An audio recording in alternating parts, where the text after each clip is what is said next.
எப்போவுமே வந்து சைனாவில் வந்து நான் ஏற்கனவே ஒரு நைஃப் ஃபேக்ட்ரி தான் நினைக்கிறேன். நைஃப் ஃபேக்ட்ரி போயிருக்கும்போது அவங்க சொன்னாங்க ஃபஸ்ட்டு அந்த ஃபேக்ட்ரி வந்து ரொம்ப சின்னதாக இருந்துச்சு. அதுக்கப்புறமேட்டு அவங்க பிஸ்னஸ் பெருசாக போனோடனே கவர்மெண்ட் வந்து அவங்க லேண்டு கொடுத்து ஃபேக்ட்ரியும் கட்டி கொடுத்துட்டாங்க.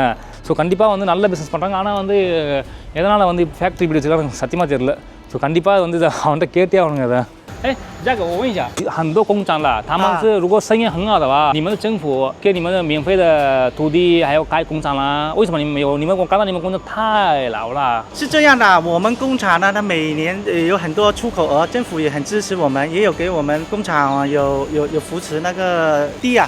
现在没有搬机，为什么没有搬？因为划分的那个地皮离现在这里比较远，所以说如果搬去那里呢，第一对这个供应链啊这种有点难管理，还有就是说有些熟练的技术工人啊，可能住在这附近的，我们还是要等机会，争取是在这里附近争取的。我明白。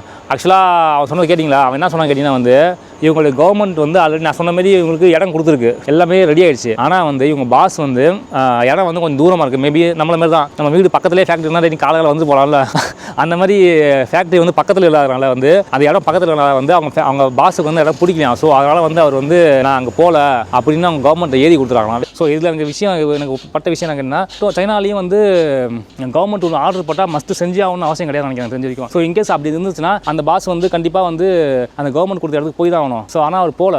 ஸோ மேபி ஏதோ சில இடத்துல இப்படி இருக்குது அப்படி எனக்கு தோன்றுது. அவன் சொன்னதை வச்சு சொல்கிறேன் நான்.